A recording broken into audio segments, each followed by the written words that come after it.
Future Daryl here. As we were editing this episode, we realized that we missed an important caveat. None of us are professional therapists or mental health professionals, and this conversation should not be taken as medical advice. We are all fans of therapy and treatment by professionals, and so if you are going through something that feels like it is too much to handle on your own, please seek out the appropriate mental health care professional in your area. And now on with the episode. Welcome to episode 2 of Yourself at Work. I'm Daryl Henrick, and I'm here with Kristen Mazko. Our guest today is Linda Furness, a leadership coach with a wealth of experience advising executives across industries, and also my coach. So let's bring in Linda.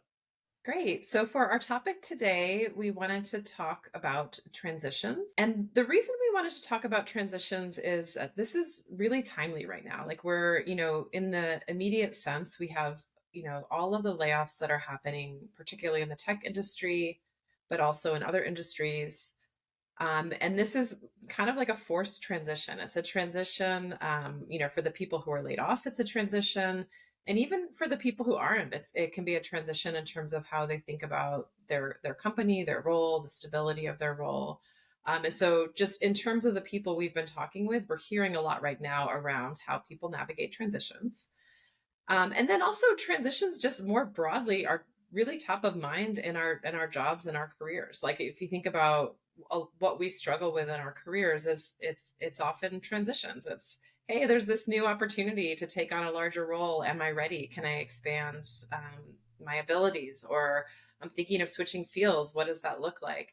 And so the ability to navigate transitions with ease is really critical to career success and just life satisfaction.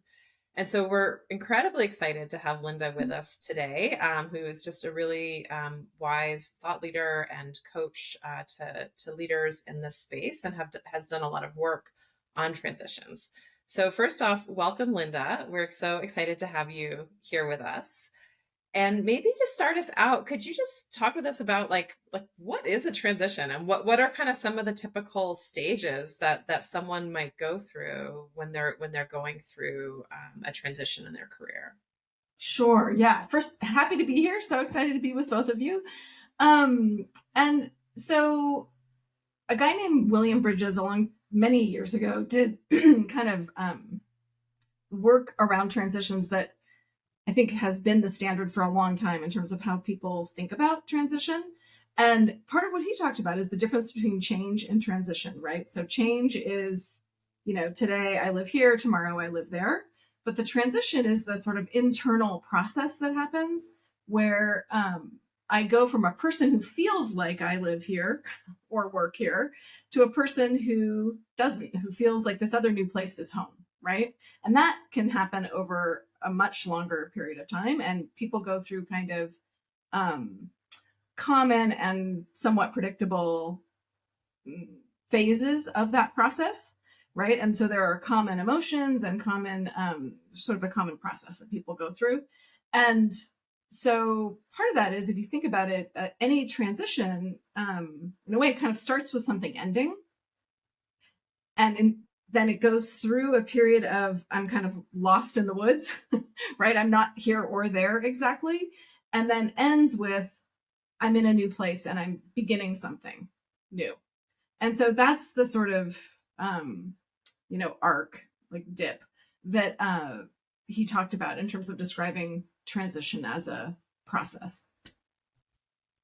Do you? I mean, given all that, and again, thank you for being with us. I guess I should actually say to lead off. Part of the reason I was so excited to have you on was that you were very instrumental in a number of my own transitions over the years, and I thought, obviously you do many things other than work with transitions, but it was really special to me, the work that we did together. And so thank you for that. One of the things that's been coming up a lot lately for people is this idea of the transitions being forced as opposed to voluntary.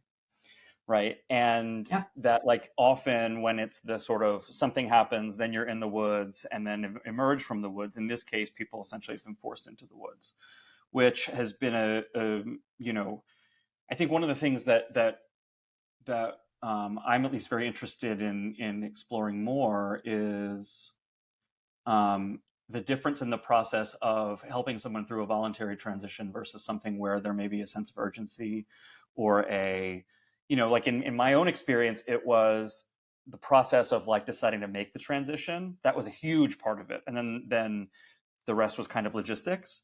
I think what a lot of people are dealing with now is oh my gosh, I was just put into the woods. And so just wondering. Right. I was just shoved out of a moving car in the woods. Yes. Right? Yes. And the Right. car drove off. Yeah. And so now, yeah. Now here I am. Yeah. So definitely a really different process. I mean, I think that the thing that I think about with that is like, so the first thing is it's really disorienting, right? So I didn't choose this. I maybe didn't have any idea it was coming, maybe. And now suddenly it's here and it's not the path I thought I was on, and it's not necessarily one I would have chosen, right? So that all is really disorienting because it's, being completely confronted with all the ways in which I'm not controlling my own journey, right? And so I think the first thing that comes up is, okay, so how do you deal with all the fear that brings up, right? As human beings, we don't love not being in control. We don't love unpredictability. We don't love having no idea what's next, all of that.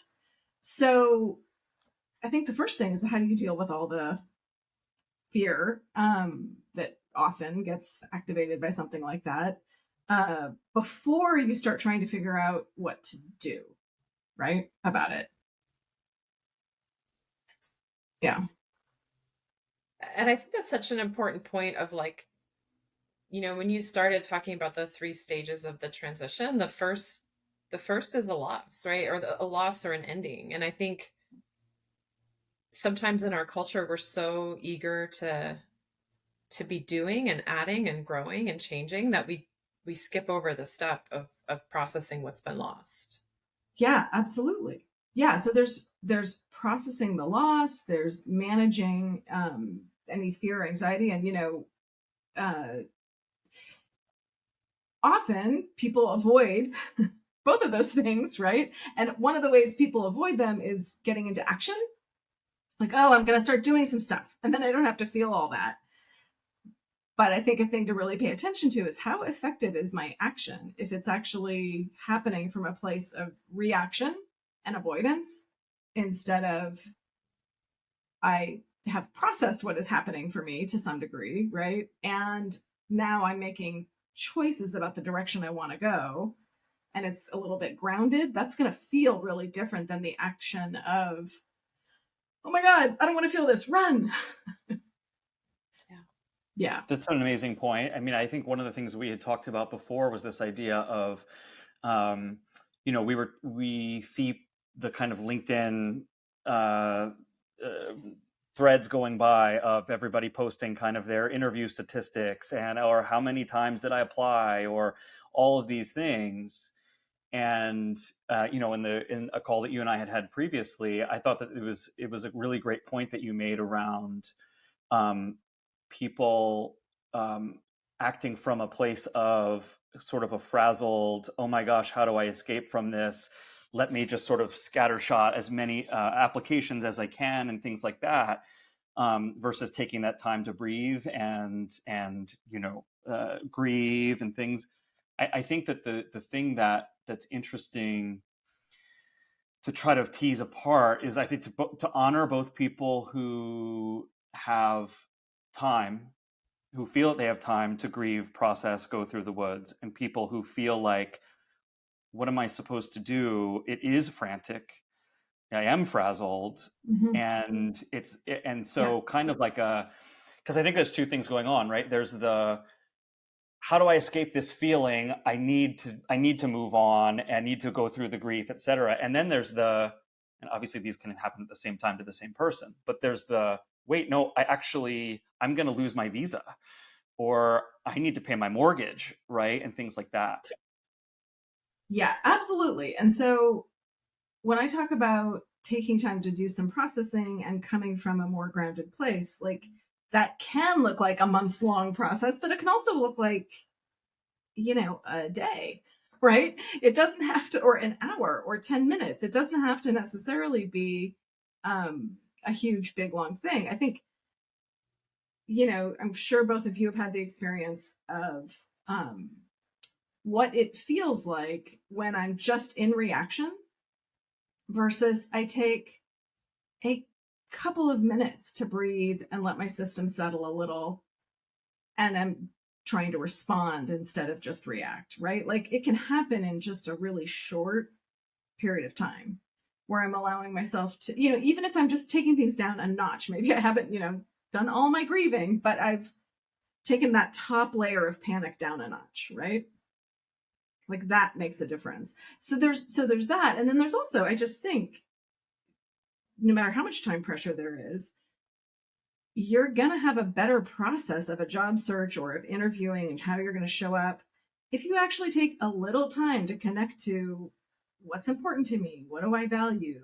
What do I really want in this next job?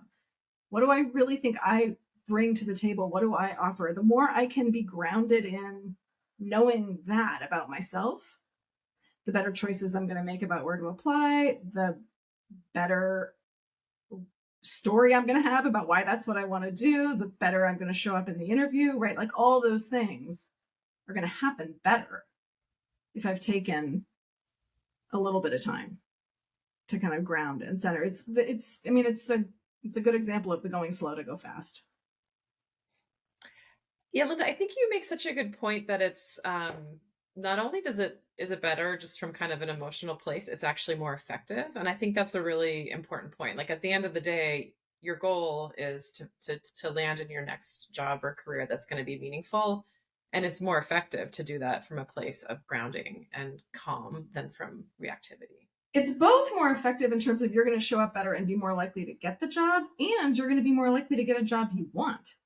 Like, right? If I'm just scattershot applying to everything out of a place of panic that like I just have to get something else right now, the odds that I really get something I like are lower.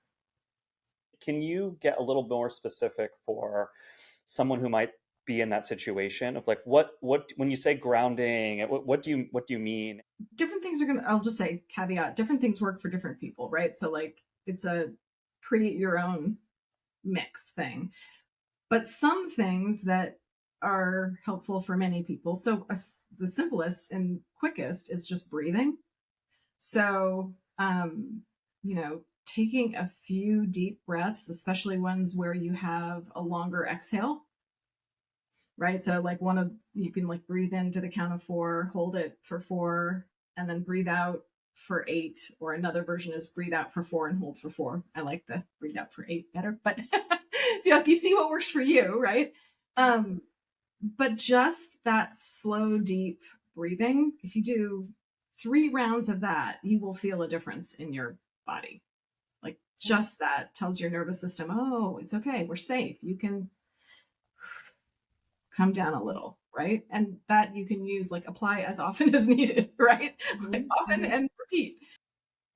And you're making me think of the, parasympathetic and sympathetic nervous, the sympathetic fight or flight, the parasympathetic rest and digest. Yeah.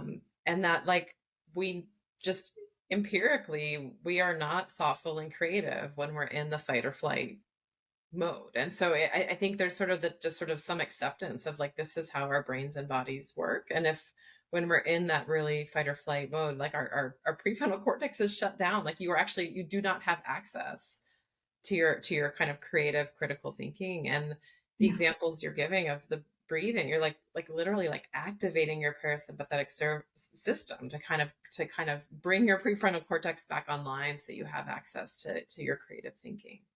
Yeah, exactly. I was thinking like other things you do is like hug somebody. Like get a hug or cuddle an animal, right? Like, I mean, there are things that just in this very simple way bring your body back into a different state, right? And I also, there's one thing about the parasympathetic, fight or flight. This is a piece of data I just find so helpful, is that when we're in fight or flight, literally our field of vision narrows. Like we literally see less.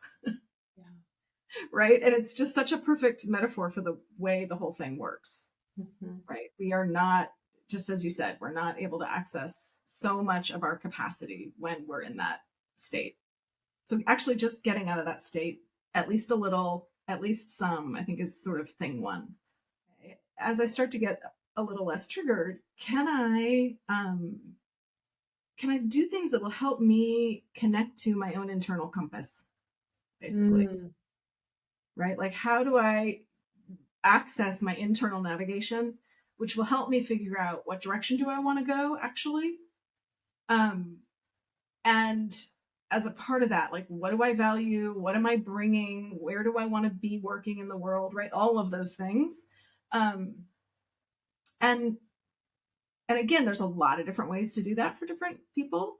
Um, but finding an access point for you, which again might be talking with a friend, it might be journaling, it might be making art, it might be going for a long walk or a long run, it might be um, lots of different access points, but bringing to yourself that question of, okay, one way to think about this is a question I love. One way to think about it is, if this were a really good thing, if this transition, that I didn't choose and I didn't want and I'm really unhappy about, if this were a good thing, like fast forward 3 years, and for me to be able to look back 3 years from now and say, wow, God, I'm so glad that happened. That was the best thing that could have happened to me. What would have to happen between now and then for that to be true? Mm. Oh, I love that. And it can just sort of open up a different lens. Mhm. Mm. One of the other sort of on this theme of grounding, and you kind of alluded to this, but um, you know, this idea that how to get grounded in what the sort of you of today needs and wants versus what the you of the past has sort of like given you in momentum. So I think that there's this idea of like get grounded and don't be in sort of the an elevated sort of anxious state while you're thinking about this. But then there's this other one of being grounded in today versus yesterday. And I think that the we inherit a lot of our preferences from the person that we might have been before that made some choices 10 years ago, 5 years ago, things like that. So I'm just curious about getting grounded in the today. What it makes me think about, Daryl, is just grounding in the body, because the body's always present tense. Right? It's always now. And so um a great way, I think, of centering that is very body oriented and sort of necessarily present tense um is just feeling into, like, what am I feeling in my body? Mm. Like, what is actually happening in my body right now? And you might notice, like, oh, there's this ache in my chest, or there's this tightness in my stomach or my shoulders, there's something going on here, or I feel like this feeling of, whatever it might be, right? And just taking a moment to kind of keep company with whatever's actually happening with some awareness um, can be a really great way of allowing yourself to be present with, like, the most current information that is possible. Mhm. Mhm. And then if you find something and you're hanging out with it, like just keeping it company, there's an opportunity. Often it has information that it can Mhm. share with you. Almost like you're really asking, that ache in your chest, like, what is that about? And it might well answer. In that vein of sort of tapping into what you're experiencing, just talking with a lot of people over the last several months who were impacted by layoffs, there are some themes that I've heard and that Daryl has heard in terms of what comes up for people, and maybe we could talk through some of those themes. Sure. Um, a very common one is anger and blame, and so that can be Mhm. anger and blame towards the other person, like my company, my boss, my CEO, or it can also point inward, like it can be blame of yourself, like, oh, maybe I wasn't qualified, and tap into people's insecurity. And so maybe if we kind of like start from that example of like, all right, someone has kind of centered in their body and they're just feeling a lot of anger, like kind of how would you guide someone through processing that? Yeah. Um, Okay, so I want to make a distinction. I feel a distinction between sort of anger and blame. So, and as you pointed out, that can be internally, pointing internally or pointing externally. But so anger, the way I think about anger is it's a physical phenomenon, right? There are sensations in my body that go with anger. And if I can be present with the feeling, know what it is. Oh, there's this heat, right? And it's like got this rising up feeling or whatever it is, however it's showing up in your body. If I can just be with it and keep it company and not push it away, not try to squish it down or reject it or explain it or give it a story, but I can just feel the physical sensation of that heat and that rising or whatever that looks like. It will come and it will move through and pass, right? Like our experience of emotions, it's very fluid. They come and they go. And the reason things get stuck and kind of stick around for a long time is because we aren't actually allowing them to move through, because we're like, no, I don't like that. I'm going to push it away. I don't want to feel that. That's bad. Or I'm going to turn it into a story about something and I get all caught in the story, right? And I'm not just allowing the thing that is happening in my body to come and move through. So that's the first thought about it, is that there's, I think, a huge value in finding a way to allow the emotion to come and pass through you. And it might look like what we were just talking about being with it.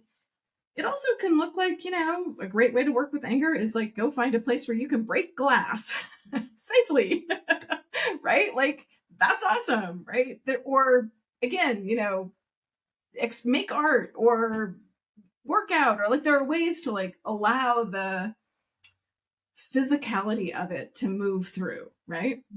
Mm-hmm. So that's super helpful.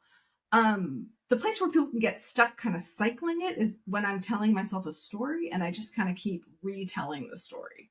And then that's not moving through, that's actually kind of caught in it, right? Mm-hmm.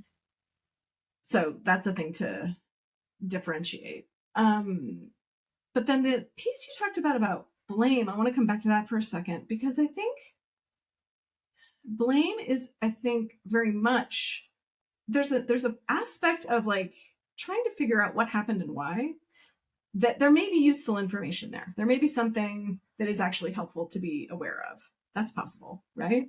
Information that if I later take a look back and say, was there anything in that situation that maybe it was a sign I didn't pay attention to, or, was there something about the way I handled some things that I would like to do differently in the future? Like, is there information for me there? That's great. Like, sure. But a lot of what I think is going on in blame is I'm trying to find the explanation. I'm trying to find the rationale. I'm trying to find the reason, because I don't want to feel like I don't have control. Mm-hmm. Mm-hmm. Right? Yeah. We hate not being in control. We hate that feeling of life is happening and like a lot of it is not up to me. Mm-hmm. Mm-hmm. So we're looking so hard often for a way out of that, but that's just reality. Like a lot is happening that we aren't in control of. And so I think a thing that can help with the blame, when we get caught in blame, is recognizing kind of the thing underneath it is, I don't want to feel like things are happening outside my control. And if I can sort of surrender to and accept that, yeah, lots is happening outside my control, that it can feel uncomfortable and it can also be freeing. I think that's really beautifully said. Mm-hmm. Yeah, and like to have compassion for that, right? Like, of course, it's so human. We don't want pain and suffering. Yeah. So it's such a natural impulse to try to avoid it. Mm-hmm. And it's inevitable. Yeah. It's part of the package. Yes. Yeah. And so if I'm in a place where I'm trying to avoid all pain and suffering, like, tilting at windmills. It's not, Yeah. it's not going to work. Yeah. Yeah. So one of the things that I think is worth noting as we talk about some of the feeling into the body and things like that, from my own experience working with you, Linda, on that exact thing, and actually from some of the other folks that I know have worked with you who have shared with me that work was so powerful that they did.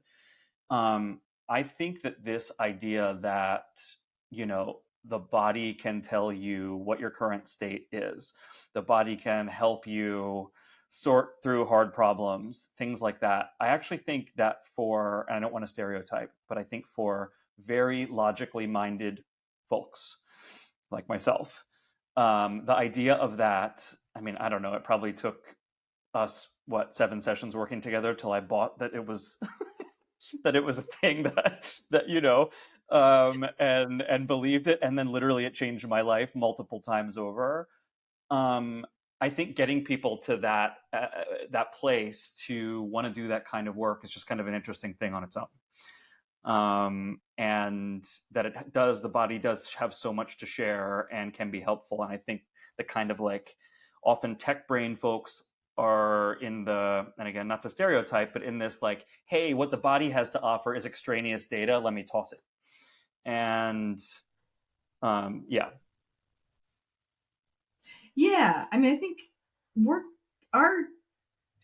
our culture, our educational system, right? Like, we're conditioned to basically think the body is a thing that does physical things, and the brain is where like all the thinking and feeling and all that stuff is happening, right? Like, that's the way we're sort of conditioned, right, to think. And I think what I would say about it is, try it. Like, find out for yourself is really what I would say to people. I think it can be hard initially, sort of trying that work on your own. So it's really helpful to have somebody to support you in doing it initially, especially if possible. And there are books and other things or other resources, right? But I would say, like, don't take my word for it or your word for it, right? Like, it's a thing to experiment with for yourself. Here you have this whole other part of you. There may be information there that's really, really useful to you. Yeah, I mean, just to share like the quick anecdote, and if this is useful for people, I mean, and I do consider myself to be very hyperlogical, body discarder kind of person. And when one of the times that we had worked together very early on was this what I kind of felt was an intractable problem. And you just asked me, how much are you using your body to solve this problem? And I said 0. and and the work that we ended up doing was around, well, what information does your body have to offer to help solve this really hard problem? And getting in touch with that, it was like learning a whole different language. But what was fascinating to me in that was that what should have been a very obvious logical mental course of action that I should have I could have known about a way to proceed was being blocked by this avoidance of pain. And in that case, it was a pain of disappointing others, or a pain of maybe causing what I was viewing as this might hurt someone if I took this action, and that sort of thing.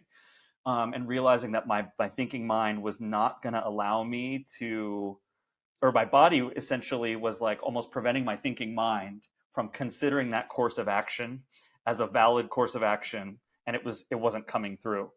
And getting that unblocked, honestly, like that, it truly changed my life. I know that like Tim Ferriss mentioned something about this on a podcast of his years ago, and he said he had a very similar awakening doing a similar kind of work of the really hard problems. The body has to be included, and the really hard problems are only solvable when you include the body. I just thought, I don't know. So thank you for that. And it's yes, my highest advice to others is yes, please try it, because it was unbelievable.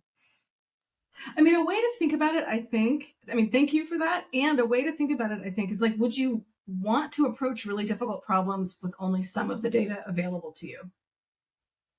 Or would you like to incorporate all of the data available to you? That's amazing. Yeah.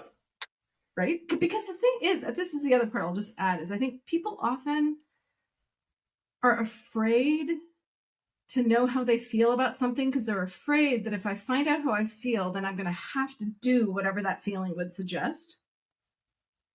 Right? Like if I know I'm really angry about this thing, I'll have to leave that person or end that relationship. Or if I know that I'm really sad or really hurt, I'm going to have to, right? Like there's this feeling of maybe then I won't have any choice. And I think, and so we keep ourselves from knowing things because we're afraid of what that might mean. And I think the thing to just say is, I think it's really useful to access all the data, and then you still get to use your good thinking to choose what you want to do with that information. Like you're not going to lose, just accessing information in your body, you're not going to lose all your powers of thought. I think that people want a sense of safety and security. And so when something bad happens, they want to learn from the bad thing that happened to prevent the bad thing from happening again. And I think this is just, that's a very old kind of biological thing that happens, right? Pattern match the negative thing, don't have it happen again in the future. So I think if there's a version of whether we want to call that safety and security, whether we want to call it control. And I think where a lot of people struggle, because I see a lot of people stuck in blame or stuck in the search for, hey, like, what can I learn from this situation? And like, oh, I mean, even down to the point of like, are there ways that we can discover maybe what secret algorithm might have been used by this person that might have made a layoff decision or things like that? Really down into these very, very, nuanced details of things that actually probably aren't going to necessarily be helpful or were only useful for that one point in time. I'm just curious about that need for, okay, like I think in some situations, yeah, there is going to be information you can learn, right? Whether it was, hey, like, okay, I did this project. That project didn't go that well. I want to do better at it the next time. Whatever, great. But then there are situations where maybe there isn't a whole lot to learn. So I'm just wondering, do you have any advice for people who are stuck because I think where people can get stuck is, I can't figure out what I should have learned from this situation. It doesn't feel like there's anything I can learn. But therefore, it's not that I should move on. It's that I must keep trying to learn more from the situation until I learn something. Does that make sense? Right. Yeah, totally it does. So the thing I was thinking as you were talking about that is like, where I would want to go with somebody is pay attention to the energy. Are you coming at this from a place of like, oh, I'm genuinely kind of interested and curious? Like, oh, is there something I can learn here? Right? Or does it have an energy of, I must figure this out because I have to avoid pain? Right? And if it's the latter, okay, let's pause that, right? And start again, go back to pain and suffering in life is inevitable. Bad things are gonna happen sometimes. They just are. And we will feel pain. And so if I'm coming at this because I'm got this sort of death grip on trying to find a way to avoid pain, then that's where I would start is, okay, we need to start with just, yep, can't avoid pain. When you were saying like people feeling like I have to keep focusing on this until I learn the lesson, I think there can be this assumption that we have that if we learn all the lessons and if we do it right, we will never feel pain. And when we're feeling pain, it's a sign that we did something wrong. And just really underscoring, Linda, the point you just made, like life has pain. Like there will be things that happen in life that are painful, that are unfair, that are fill in the blank. And that is just like the nature of being a human being on this planet. And I think that can just be helpful to acknowledge that there isn't a way to win the game. There isn't a way to get all the right moves such that you never experience any pain. And it's more about how can I move, going to your earlier point, how can I move through it when I am feeling those emotions? So then the thing I want to underscore is, so when Daryl was saying, what's the thing I can learn here? Maybe the thing to learn is how to be with pain. Mm-hmm. Like maybe that's the thing to learn here. Yeah. That life will have its share of pain, and I need to build the skills in myself to hold that when it comes my way. One of the things that that you've said before around sort of theoretically, whether it's building an identity or whatever your next thing is going to be, there's the doing it in your head, there's the predicting it in your head, there's the what's this going to feel like, and then there's the getting out there and doing it experientially. And I know that you've given this advice before around, there's only so far that your head is going to take you, or that your prediction or theorizing is going to take you, right? Of I wonder how that's going to feel. And I think, I think it's fairly well known humans aren't necessarily the best at predicting how things are going to feel when they're done, or when they're being done, right? Versus getting out there and actually doing them. So, I know you have a lot of thoughts on that topic, so I would love to hear some. Yeah. So I'll just say a thing about that, which is, so there's both. You may not be able to predict accurately how you're going to feel when you actually do that thing. That's part of it. The other is you don't know how the world is going to respond to you doing it. Right? The world is full of other people and things out there that are going to respond in different ways to you. And so the way I think about exploring new opportunities, paths, directions is it's this sort of constant toggling back and forth between looking inside, what feels interesting, exciting, intriguing, what's calling me, what do I feel moved to do, where am I feeling pulled, and then go do something, talk to somebody, volunteer, do something, put yourself in a new context, do a new thing, and then you'll have all this more information that comes back, and then you take that in and you do the same checking of what about all that? There were parts of that I really didn't like, and there were parts of it that were exciting, and can I tease those apart? And then from that, figure out what's the next new thing to try, right? Who do I want to talk to now? Or where do I want to go now? Or what might I do out in the world now with that, right? And so it's this sort of back and forth weaving between looking in and looking out, and the sort of reflecting, and then the being and doing out in the world. I love that. And it's interesting, like for those of us who are in tech, like this is, in the tech world, you would never just create a product in your shop for 2 years and then release it to the world. There's launch and iterate is just how the tech world works. But I think when it comes to our personal lives and our careers, because it feels so much more tender and emotional and personal, we forget to do that. And I think just kind of reminding ourselves that it's not that different. You don't know, you can't predict, and kind of giving ourselves the emotional tools to be okay in that process of experimentation. Totally. Yes. Yeah. I think part of it in terms of the emotional tools, right? I think part of it is there's a really helpful mindset of coming at it from a perspective of experimentation, right? So not a mindset of I should be able to figure this out and know, and anyone who doesn't know what they want is somehow,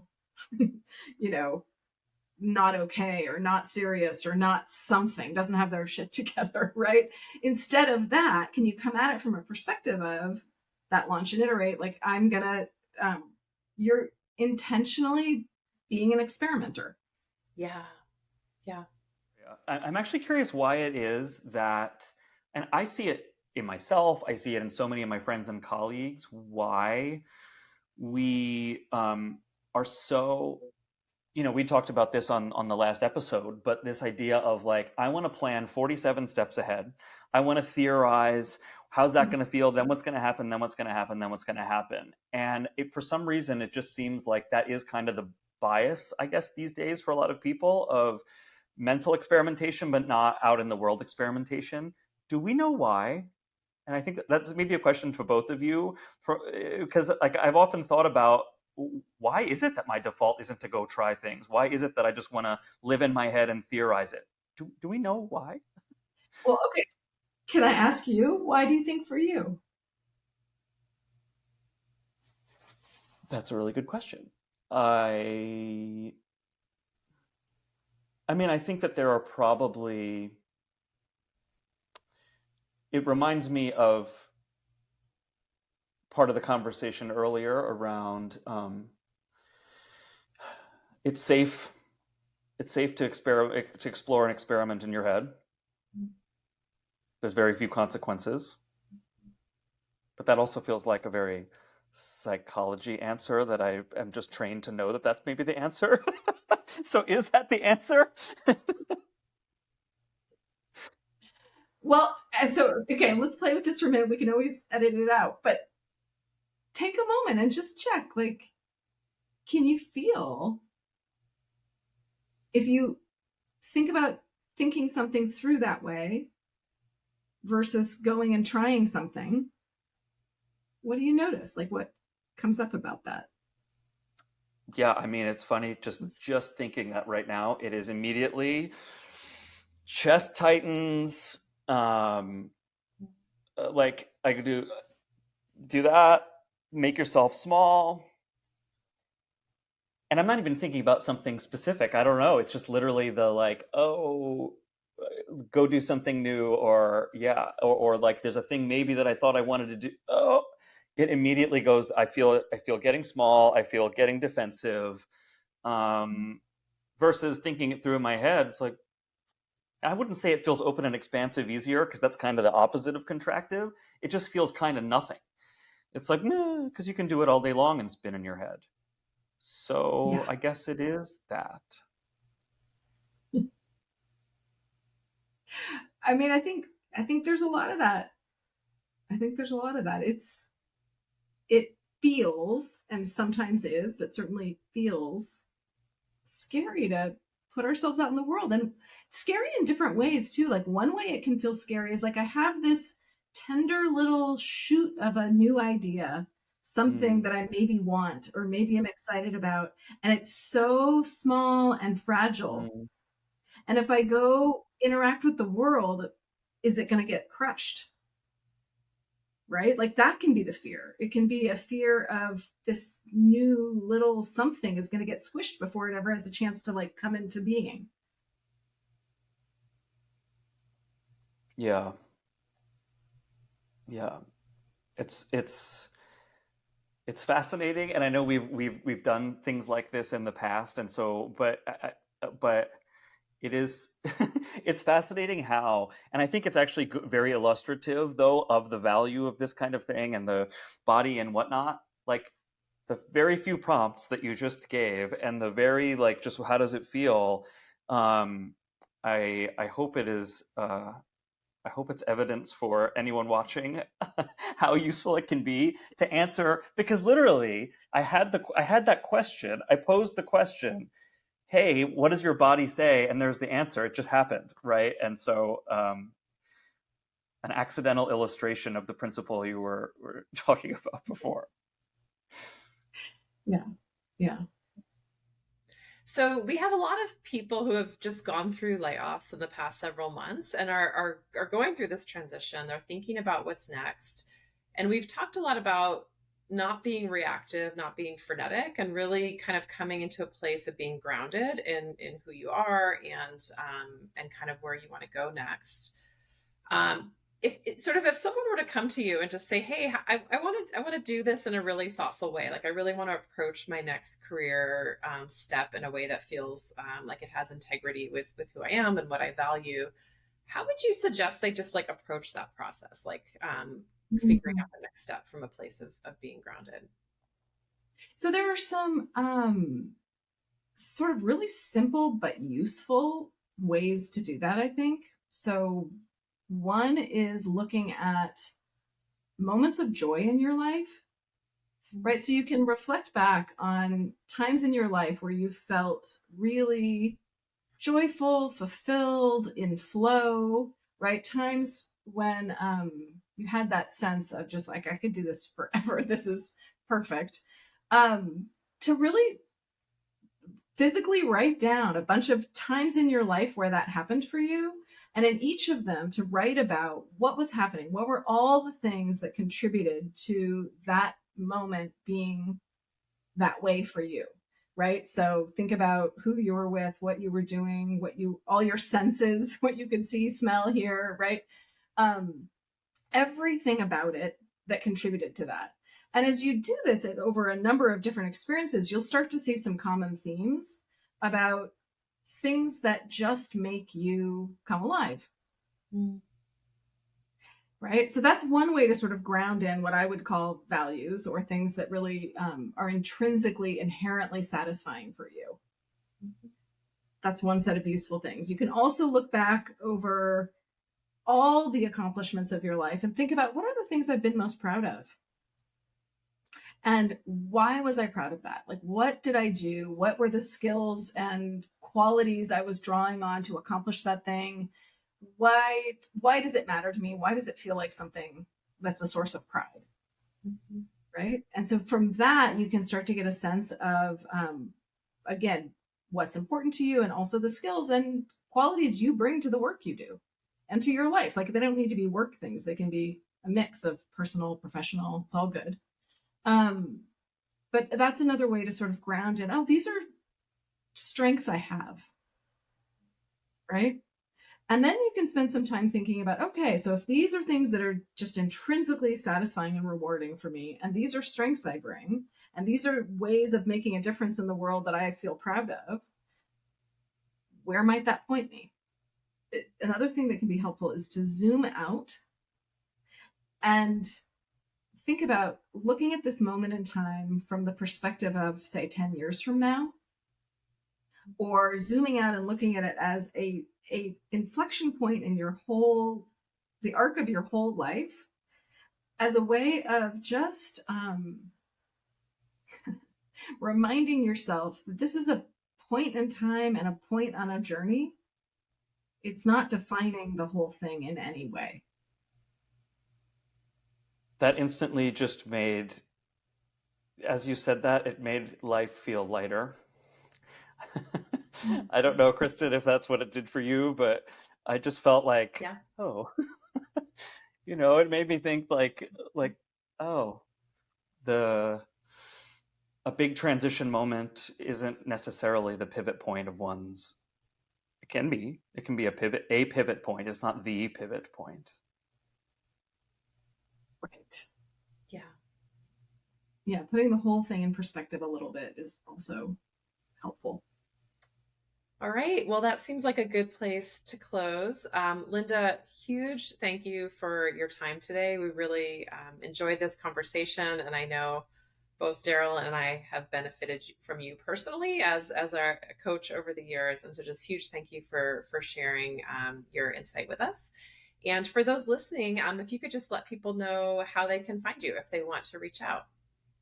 Sure. Yeah. I'm on LinkedIn, Linda Furness, and it has been so great seeing you both and talking with you today. And thank you for having me. Thanks so much.